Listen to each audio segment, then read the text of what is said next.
Welcome back to another episode of MDTV. All right, let's jump back into this. Coronavirus, what's new? Nothing, coronavirus. All right, so today is the most important video, in my opinion, in my series on coronavirus. All right, so let's just jump right in this chart. Now, the purpose of this is to allow you to understand where coronavirus, again, stands relative to other disease, okay? And this chart really breaks it down masterfully. And I want to begin to explain this so we can see on the y-axis here, this is representing deadliness. Deadliness we defined as if 100 people get sick, how many of the 100 will end up dying? If 100 people get the virus, they don't even have to be sick, but if they contract the virus, how many of those 100 people will ultimately die? Okay, that's deadliness. Contagiousness is a term of how many people, if there were 100 in one room, how many people would come away contracting the virus if one person was infected, and no one was immune in the room. So if there's 100 people, then we'll say out here 18 would get infected versus here we'll call this 1. Okay, it's not that simple, but it just helps to understand it in your mind. Now, what are the things we're starting to notice here? Well, number one is that pathogens tend to take on one of two roles. That is, pathogens tend to be more deadly, less contagious, or more contagious, less deadly. Okay, so where does that leave us with our good old friend COVID? All right, we see COVID is in a cluster of pathogens here in the bottom left corner. But I want you to notice some things. Number one is look at this. Look at measles way out here. Wow. We saw from previous videos how contagious measles is. But again, relative to the death rate of the coronavirus, it seems to be close to the same, a little bit less, but close to the same. And we don't know enough about the coronavirus to have a definitive death rate. That's only something you can gain after the pandemic is over, the true numbers. But I think it's important to understand that the virus definitely resides, or most likely resides, somewhere in this pocket. Okay, it's straddling that 1%. Okay, look at down here. We see our common cold. Okay, so cold is not very deadly, but it's just about as contagious as the coronavirus. Okay, seasonal flu. Seasonal flu turns out less deadly, right? So the number of people contracting the seasonal flu, how many of those people will end up dying? Less than the coronavirus, and slightly less contagious. Okay, swine flu. This is H1N1. Okay, deadliness and contagiousness are sort of in between the coronavirus and the seasonal flu. Okay, we have West Nile virus up there. We see TB, tuberculosis up here. Untreated HIV is way up there. Of course, rabies, and let's see what else I want to point out here. MRSA. There's our avian flu up top, and so on down the line. But the point is that the general trend is either pathogens take one of two routes. They're either more deadly or more contagious, and if there's ever a pathogen up here, this means death to humanity. Okay, kidding, but not really.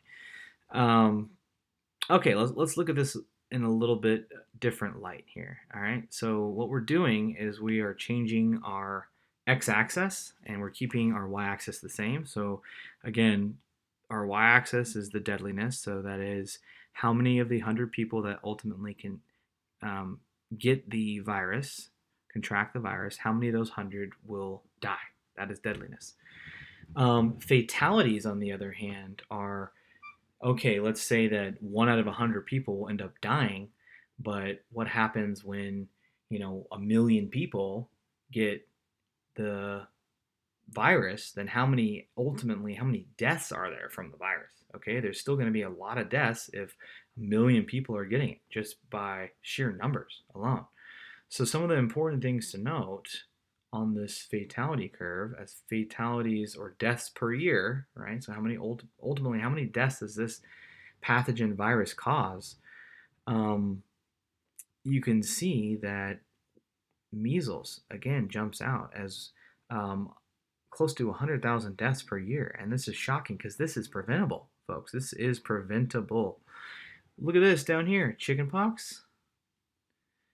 I mean, shingles. Who is afraid of chickenpox and shingles? Okay. One thing to note about when analyzing these scales is that this is an logarithmic scale. This is not linear. So this is 10,000 here, and this is 100,000, and this is a million. So it's not like this is 10,000, 20,000, 30,000. These numbers exponentially increase. So keep that in the back of your mind. So, of course, our dear friend COVID, we've only had about 5,000 deaths so far. This will increase, but just keep things in the back of your mind. Look at this seasonal flu. Again, folks, it's very good to be cautious and to take precautions, but don't let fear rule your day because there is other things. Look, I bet you didn't know that chickenpox accounts for over 10,000 deaths per year, and no one's running around afraid of chickenpox. All right. So, moral of this story is get vaccinated. Get vaccinated, folks. Okay. It will save your life or someone else's. All right, moving on. Again, this time we are keeping the x-axis the same. So this is number of deaths per year. So how many people does this actually kill in total? The total number. Versus now on the y-axis is how much media coverage is there. Okay. This website has categorized this point as inflamed. So this point and above as there's too much media coverage for this, for the severity at the current time. So again, we can see, not surprised you haven't heard that chickenpox kills, but that is not very much media coverage. Okay, it's way down here. Measles, not really not covered very much unless you're in Santa Monica. And of course, it depends on what country that you're in regarding the news coverage. But this is just a general idea that the number of fatalities, again, focus on this side of the equation. So this is where the highest number of fatalities are, right? But yet the media coverage for COVID-19 is sky high. And what my question is, what about these guys? What about measles? What about seasonal flu? Again, look at this disparity here. I'm going to go in red this time. Let me erase this. Look at this disparity between the seasonal flu, how many people it kills, versus the coronavirus, and ask yourself, what is going on here? And again, I'm not going to say not to worry about coronavirus. We have a right to worry, or not worry, but we have a right to take precautions. Absolutely. It's not what I'm saying.